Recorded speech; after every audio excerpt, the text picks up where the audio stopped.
गर्मी की छुट्टियों की शुरुआत थी और 12 साल की आर्या बेसब्री से अपनी गर्मी की छुट्टियां हिलटाउन में अपनी दादी के पुराने चरमराते घर में बिताने का इंतजार कर रही थी। वह घर रहस्यमयी कोणों, घुमावदार सीढ़ियों और दालचीनी की हल्की खुशबू से भरा हुआ था। लेकिन उस घर में एक कमरा ऐसा था, एक रहस्यमयी कमरा जो हमेशा बंद रहता था। वह कमरा ऊपर की मंजिल के गलियारे के अंत में था। उसका दरवाजा फीका नीला था, जिसमें एक सुनहरी चाबी का छेद था जो तारे के आकार का था। कोई भी उसके बारे में बात नहीं करता था। जब भी आर्या अपनी दादी ग्रैनी हेजल से पूछती तो वह हल्के से मुस्कुराकर कहती, कुछ दरवाजे बंद ही रहने चाहिए प्यारी। लेकिन आर्या के दिमाग में जिज्ञासा भिनभिनाती रही, जैसे कोई बंद मक्खी। आखिर वह कमरा बंद क्यों था? उसके अंदर क्या था? कोई पुराना खजाना, कोई गुप्त नक्शा, कुछ जादुई?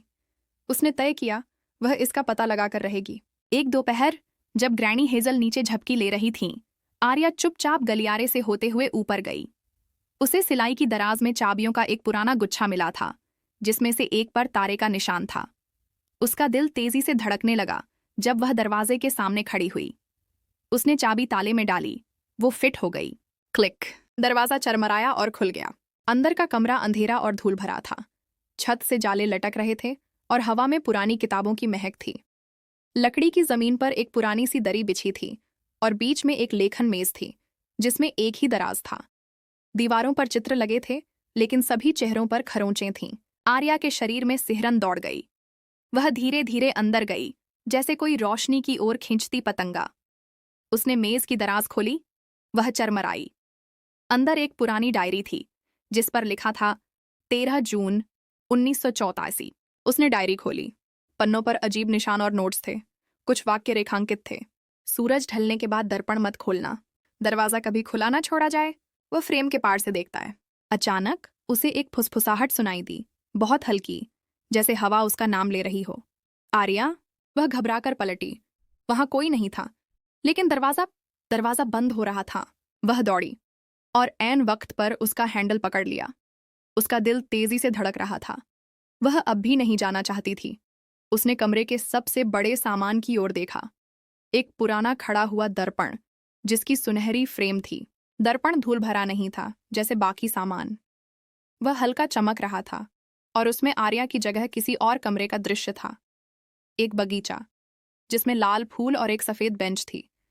वहां एक लड़का खड़ा था, हाथ हिला रहा था। हेलो! आर्या ने फुसफुसाया।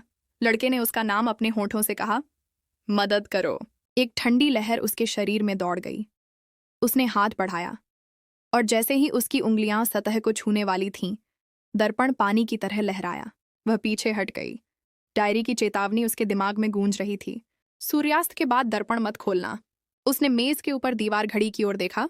6:54 बजे थे। सूर्यास्त 7:08 बजे था। आर्या धीरे धीरे दर्पण से दूर हट गई। यह तय नहीं कर पा रही थी कि क्या करना है, लेकिन उस लड़के की उदास आंखें उसे पुकार रही थीं। वह कौन था? क्या वह फंसा हुआ था? उसने जल्दी से एक फैसला लिया। मैं कल वापस आऊंगी, मैं वादा करती हूँ, उसने फुसफुसाकर कहा। उसने डायरी उठाई और दरवाजा बंद कर दिया, फिर उसे ताले से बंद कर दिया। उस रात आर्या को नींद नहीं आई। उसने वह नोटबुक तकिए के नीचे छिपा दी और छत को ताकती रही, सोचती रही उस आईने के बारे में। वह लड़का कौन था? दादी हेजल को क्या पता था? नाश्ते के वक्त आर्या से रहा नहीं गया। उसने पूछ ही लिया, दादी, आपसे पहले इस घर में कौन रहता था? दादी हेजल का चम्मच दलिया के ऊपर रुक गया। मेरा छोटा भाई चार्ली। जब हम बच्चे थे, वह एक दिन गायब हो गया। कोई नहीं जान पाया क्या हुआ। उसे आखिरी बार उसी कमरे में देखा गया था। आर्या की आंखें फैल गईं। क्या वह आईने के सामने खड़ा था? दादी ने उसे हैरानी से देखा। तुम्हें यह कैसे पता? मैंने उसे देखा, आर्या ने धीमे से कहा। आईने में? दादी ने चम्मच नीचे रख दिया। तो अब समय आ गया है कि मैं तुम्हें सच्चाई बताऊं। उन्होंने आर्या को अटारी में ले जाकर एक पुराना संदूक खोला। अंदर कुछ पुरानी तस्वीरें थीं। एक तस्वीर में वही लड़का था जिसे आर्या ने आईने में देखा था। वह उस कमरे में अक्सर खेला करता था, दादी ने कहा। एक दिन उसने कहा कि आईना उससे बात करता है। अगली सुबह वह गायब हो गया। मुझे लगता है वह फंसा हुआ है, आर्या ने फुसफुसाते हुए कहा। उसे मदद चाहिए। दादी ने गहरी सांस ली। तो हम उसकी मदद करेंगे, लेकिन सूर्यास्त से पहले, और कभी अकेले नहीं। अगले दिन सुबह 10 बजे वे फिर से उस कमरे में गए। आईना फिर से चमकने लगा। आर्या ने दादी का हाथ थामा और अपना हाथ आईने पर रखा। इस बार वह दरवाजे की तरह खुल गया। वे दोनों अंदर चले गए। बगीचा असली था। फूलों की खुशबू हवा में थी और पक्षी गीत गा रहे थे। वह लड़का चार्ली दौड़ता हुआ आया और दादी से लिपट गया। आप आ गईं, वह रो पड़ा। साथ मिलकर वे आईने से होकर वापस आ गए। चार्ली, जो वर्षों से एक प्रतिबिंब में खोया हुआ था, अब घर लौट आया था। उस दिन से आईने को ढक दिया गया और ताले में बंद कर दिया गया। वह कमरा अब रहस्यमय नहीं रहा। चार्ली, समय से बाहर आया लड़का, धीरे धीरे फिर से दुनिया में ढलने लगा, आर्या की मदद से। और हर शाम जब सूरज ढलता, दरवाज़ा सावधानी से बंद किया जाता, क्योंकि कुछ जादू ऐसा होता है जिसे तब तक न छेड़ा जाए जब तक उसकी ज़रूरत न हो। नीति कथा: जिज्ञासा शक्तिशाली होती है, लेकिन अज्ञात का सम्मान करना भी उतना ही ज़रूरी है। सच्चाई की तलाश करो, लेकिन चेतावनियों को कभी नज़रअंदाज मत करो।